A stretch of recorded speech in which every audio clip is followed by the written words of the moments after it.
A Corrida do Queijo. A Corrida do Queijo ocorre todo ano no mês de maio. A curiosa competição é realizada em Coopers Hill, no condado de Gloucestershire, região sudoeste do país, e é organizada pela população de Brockworth, um vilarejo local. Pelo que falam, a corrida acontece há 200 anos. Ela funciona da seguinte maneira.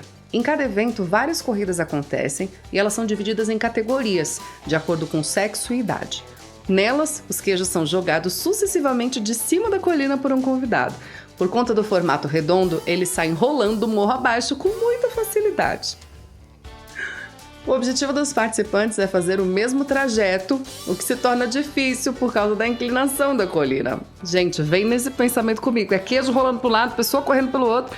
Enfim, eles são desafiados a perseguir os queijos, que pesam mais ou menos 3,5 kg. A primeira pessoa a ultrapassar a linha de chegada leva o queijo para casa. Tadã!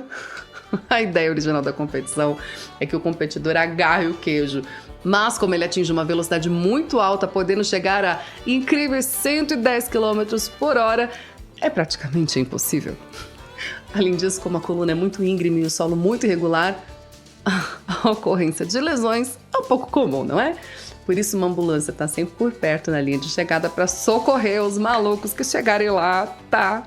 Não, os malucos não, gente. Essas pessoas são incrivelmente, sim, super ultra desafiadoras. Sensacional. Não se sabe ao certo a origem dessa tradição. Algumas teorias dizem que a corrida é fruto de um ritual pagão de cura que ocorria na antiga Britânia, província romana, que ocupava o atual centro-sul da Grã-Bretanha. Mas não existem provas que sustentem essa explicação. Com certeza você já deve ter lembrado da famosa tradição dos chás das 5 do povo inglês, certo? Então, isso nos leva à primeira super interessanticidade. Inventei um nome novo, que é uma mistura de coisas interessantes com curiosidade. Então, essa tradição ela existe no país desde 1662, mas ela passou a ser feita pelo povo a partir do século XIX.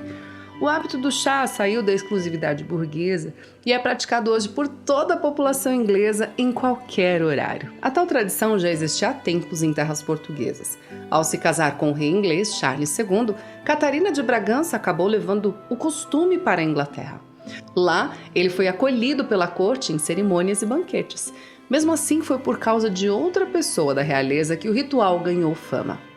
Ana Maria Russell, duquesa de Bedford, sempre sentia fome entre o almoço e a janta. Para acabar com seu problema, ela fazia um pequeno lanche, que era justamente uma xícara de chá, só que dela tinha leite e açúcar e algum salgado.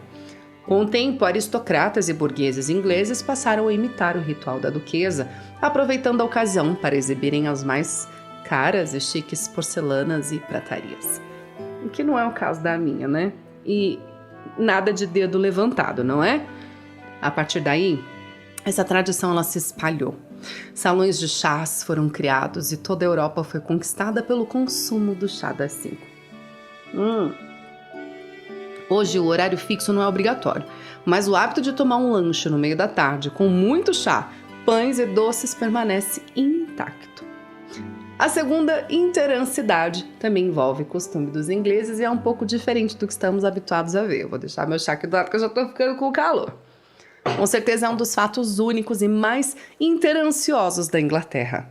Big Ben. Vamos falar agora de uma das maiores atrações de Londres. Vou voltar a pegar meu chá.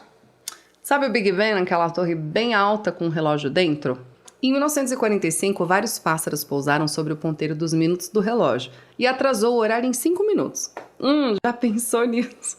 Além disso, o Big Ben, na verdade, não é o nome do relógio em si, mas sim o nome do sino, que muitas pessoas costumam confundir. Passeio pelo cemitério.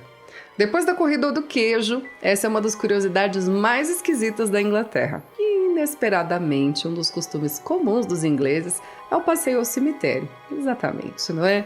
Exatamente lá onde estão enterrados os mortos e tudo mais. Aliás, existe um cemitério que é uma atração turística, e ele se chama Highgate Cemetery, onde Karl Marx está enterrado. Você teria coragem de enfrentar esse ponto turístico? Pontualidade britânica. Diferente da cultura brasileira, os ingleses valorizam bastante a pontualidade e a levam muito a sério. Para eles, respeitar o horário e ser super pontual é fundamental. Então não tem esse problema. A expressão pontualidade britânica vem do século XVIII, quando centenas de relógios foram espalhados em Londres para que as pessoas pudessem organizar os seus compromissos. O mais famoso tornou-se o Big Ben no parlamento, mas além dele, o verdadeiro líder de todos os relógios se encontra na parede do Observatório Real de Greenwich, na região sul da cidade. Inclusive, é com base nele que atualmente todos os outros países acertam seus fusos horários. O tempo médio de Greenwich, conhecido pela sigla inglesa GMT, Greenwich Mean Time, garante que o mundo não perca a hora.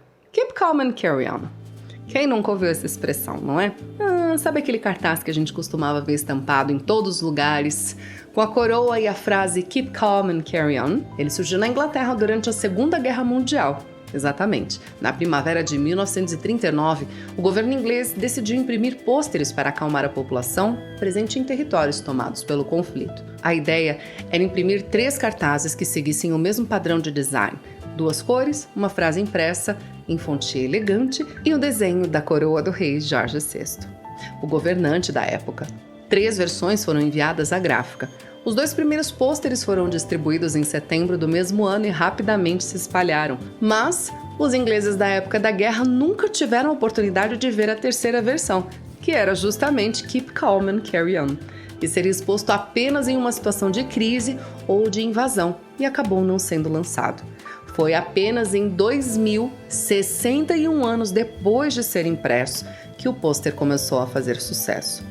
Ele estava em um sebo na costa nordeste da Inglaterra, no meio dos livros empoeirados, quando ele foi encontrado. A dona da livraria o enquadrou e pendurou na parede do estabelecimento. O pôster fez tanto sucesso entre os clientes que os donos decidiram imprimir cópias da imagem e comercializá-las. A partir disso, a imagem se tornou febre em todo o mundo. Ainda falando da guerra, a Inglaterra lutou na luta mais curta da história. A disputa foi entre Zanzibar e, claro, Inglaterra. Ela começou às 9 horas da manhã de 27 de agosto de 1896, quando 5 navios da Marinha Real atacaram o Palácio Real de Zanzibar.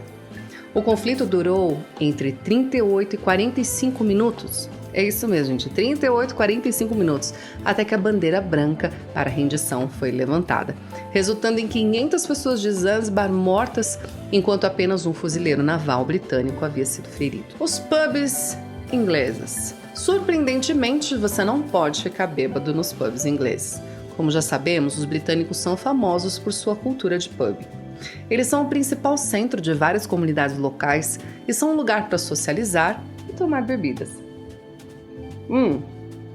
Mas é ilegal ficar bêbado dentro do estabelecimento, então beber bêbado só em casa. Por último, não menos interessante, o www. Sou familiar para todos nós, não é verdade? A gente usa todo dia, praticamente. Ele está presente no nosso dia a dia, na nossa vida, e exatamente foi na Inglaterra que ele surgiu. Tim Berners-Lee, um cientista britânico, inventou a World Wide Web em 1989, enquanto trabalhava no CERN, e impactou todo mundo. Ladies and gentlemen, welcome aboard Flight 1852 with served to Guarulhos International Airport. 11 horas e 5 minutos depois, chegamos! E eu não sei você, mas eu adorei viajar hoje para a Inglaterra com você. E se essa viagem mereceu o seu like, já deixa ele aqui agora. Se você não deixou no começo do vídeo, senão a gente não viaja mais juntos. E não se esquece de se inscrever neste seleto grupo de viajantes, ativar o sininho das notificações para ser convidado para os próximos voos do Mente Faminta.